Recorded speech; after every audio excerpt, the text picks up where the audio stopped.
What were the best books I reread in 2024?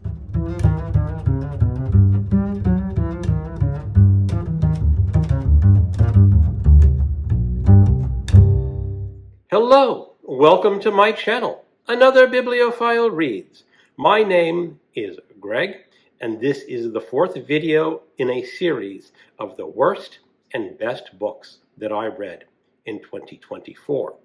I started off with the worst books that I read, then moved on to the best fiction, then nonfiction, and finally the best rereads of 2024.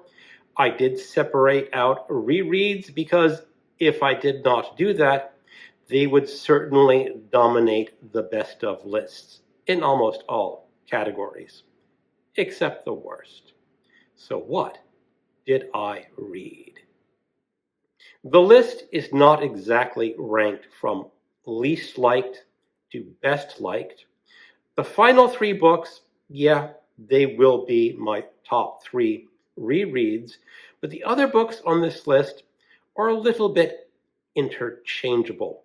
I had originally written down this list about a month ago, and I rearranged the order just a little bit before I started filming. And if I were to film tomorrow, that order would probably change yet again because my mind does change. And really, all the books on this list are going to be really very good. Last February, I was a co-host for Holmes is Where the Heart Is, and I read one of the canonical Sherlock Holmes novels. That was The Sign of the Four, the second of the Holmes novels to be written. In that story, you will find a rather mean aborigine, a boat chase, a locked room mystery, and you get introduced to Sherlock Holmes' cocaine habit. It is not the best book to start off with if you've never read a Holmes novel, but if you've read the novels, it's a good one. Night by Elie Wiesel. This is his autobiography of his time in Auschwitz and other concentration camps. In modern society, you would think that we are above hating people who are different, but no, we are not. And this is why this book is so important, because you can read about just how horrible the Jews were treated by the Germans during World War II. It is perhaps my second favorite book about Auschwitz. The top would probably be If This Be a Man by Primo Levi, or maybe Night should be the top of my autobiographies that I like about Auschwitz. Either way, this is a fantastic memoir. To Your Scattered Bodies Go by Philip Jose Farmer. This is the first of a series of science fiction novels set on a vast river world where every human being from about 2 million BC to the year 2008 has been resurrected into a new body that's only 25 years old. Now, this book was written in the 70s, so 2008 was in the future, and it is a grand adventure story. The main character is Richard Burton, the Victorian explorer who helped discover the source of the Nile. So, of course, Richard Burton would have to explore this vast river world. I found this a highly engaging science fiction novel, and I'm continuing to read the series into 2025. Solaris by Stanislaw Lem. This is a science fiction novel originally written in the 50s in Polish and then translated into English. You have to be careful which edition of this book you pick up. There are many paperback books that are available that were actually translated from the French, because when this book was being translated in the 60s, they could not find a Polish to English translator, so they had to use the French translation to get it into English. There are direct Polish to English translations available in audio or ebook. I don't think you can get it in the paperback version. But this is the story of an astronaut visiting a distant planet known as Solaris. There is a space station, and the planet itself may be a vast alien intelligence, completely unhuman. And how would an intelligence like that want to communicate with what it sees as another intelligent species? A truly intellectual and philosophical science fiction novel. It would rank as one of my favorite science fiction novels of all time. Johnny Got His Gun by Dalton Trumbo, originally written after World War I, just before World War II started. It is an anti-war novel of a World War I veteran who is horribly mutilated in battle. And it is about what he has to do to survive after his injuries. Some people almost consider this a horror novel due to the disturbing nature of his injuries. But it's also the story of a man who will not give up despite his injuries. This novel was removed from publication when World War II started because it was deemed inappropriate to have an anti-war novel mucking its way around during World War II. Trumbo never really wrote another novel, as I understand it. I think there was a previous novel that he published, but I don't know anything about it. The way this novel is written is very engaging. It is not a traditional style that you would encounter in most novels, but you can pick up reading this rather quickly. Fahrenheit 451 by Ray Bradbury. I picked this up again to participate in the 24 in 24 banned book challenge. This was a challenge created by MJ at Reading This Life that encouraged people to read 24 banned books in the year 2024. This novel is about a future society where all books are banned, and if books are found, they are burned. How ironic that people want to ban Fahrenheit 451 since it is about the banning of books. It is also a great science fiction dystopian novel that almost everyone will enjoy immensely. You should pay attention to what edition you pick up. Some of the older paperbacks have been edited by the publisher against Ray Bradbury's wishes. They changed some of his language, what they deemed inappropriate, and Ray Bradbury was not pleased. As far as I know, the modern paperback editions are the unboulderized copies, but if you find a used one in its paperback format, just be wary of what you are picking up. The Maltese Falcon by Dashiel Hammett, originally published in 1929. It is one of the earliest and perhaps maybe the best private detective novel ever written. You get a very good feel of San Francisco during the 20s with its detective, Sam Spade, and a magnificent dame as a client. I know that's not a term that's much used nowadays, but that character, she's a dame and she's magnificent. And I won't tell you anything more other than pick up this book if you have never read it to experience a truly great private detective novel. The Long Walk by Stephen King, originally published under his pseudonym of Richard Bachman. Apparently, King wrote the first draft of this novel while still an undergraduate at college. I'm flabbergasted that such a young man, still a college student, could produce a novel of this quality.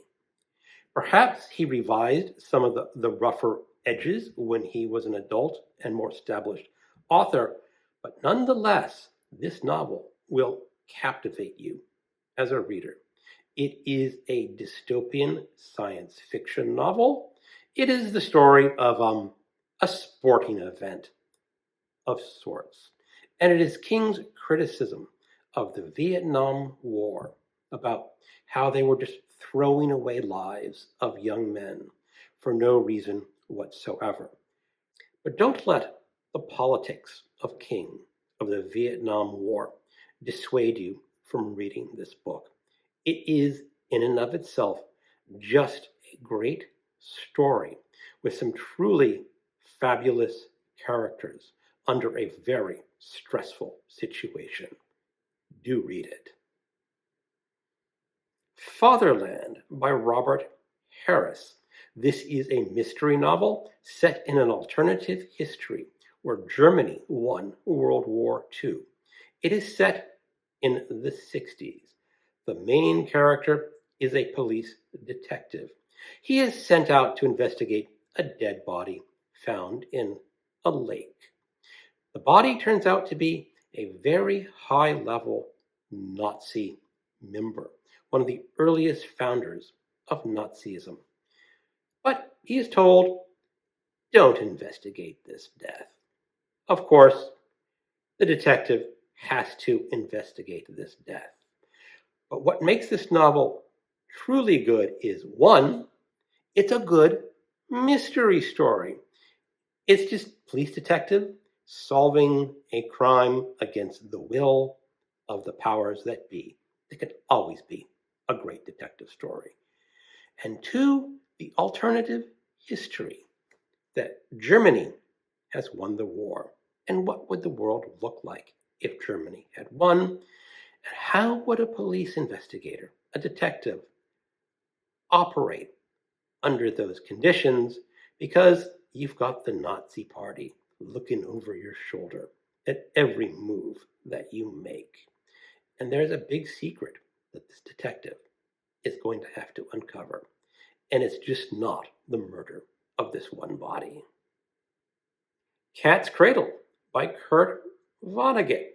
Kurt Vonnegut is one of my favorite American authors, and I'm ranking this on the top of his novels. It is followed very closely by Slaughterhouse-Five, but I am giving Cat's Cradle the nod as the best of the Vonnegut novels. And this is a sort of science fiction novel where there is this little thing known as Ice 9, which can freeze all water, and it may destroy the world. There is also a new religion in this book, Bokonism, based on calypso songs. And it is also a stunning critique of religion. Now, Kurt Vonnegut was not a believer himself, so he really knew how to skewer religion. And the final scene of this book is one of my favorite of all the Kurt Vonnegut books. Jude the Obscure by Thomas Hardy. If you like your novels dark, grim, and fatalistic, with no happy endings, Thomas Hardy should be your go-to author. When Thomas Hardy first wrote this book, there was such a hue and cry and moral outrage about what Hardy was doing, the irreligion, the open sexuality, that Thomas Hardy had to give up his career as a novelist and turn to just writing poetry. I really feel for this novel. I can totally understand Jude, a poor orphan who wanted to rise above his situation in society. In a society that basically said, you are an orphan, you have nowhere to go but down. And when Jude becomes a man and enters into a relationship with a woman that he is not married to, his troubles truly begin. I would rank Jude the Obscure in my top 5 novels of all time. The best reread of 2024 was The Demon-Haunted World, Science as a Candle in the Dark by Carl Sagan. Carl Sagan was perhaps America's greatest science educator of the 20th century. In this book, Carl Sagan wanted everyone to be educated in science and to develop what he called a baloney detection kit. Because, let's just face it, there's lots of baloney being spewed out there in this world. Some of it is fake science, or politics, or religion, or whatever. Readers, thinkers, people of all walks in life need to be able to detect the baloney that is being fed to them and understand not only that it's baloney, but why it's baloney, because most of these claims by people do not hold up to science. Now, in this book, he talks a lot about alien abductions. If you are not familiar with that, during the 80s and 90s, alien abductions was a big thing for a lot of people who thought they were taken away by aliens and probed and examined in their spaceships late at night. There is not one jot of solid scientific evidence to support that, and Carl Sagan goes over with that in pretty extreme detail in this book. Now, it is not a popular belief anymore, but there are lots of bad scientific beliefs that are current nowadays. People can be fooled by charlatans in all walks of life, and if you have a good science education, maybe you'll be able to tell when someone comes on the TV and makes lots of promises, whether that's medical, religious, or scientific, that they're feeding you baloney. This makes this book highly important. I would think this book should be taught in every high school, in every college, to every student that could possibly get their hands on it. Now, of course, there are going to be many people who do not want you to read this book because they belong to the Oscar Mayer of religion or politics, and they want you to eat that baloney. Don't eat their baloney. Read this book instead. And those were my best rereads of 2024. Each, in its own way, is a magnificent book that I think many people will enjoy reading for the first time, or a second, or maybe even a third. Thank you for watching, and keep on reading.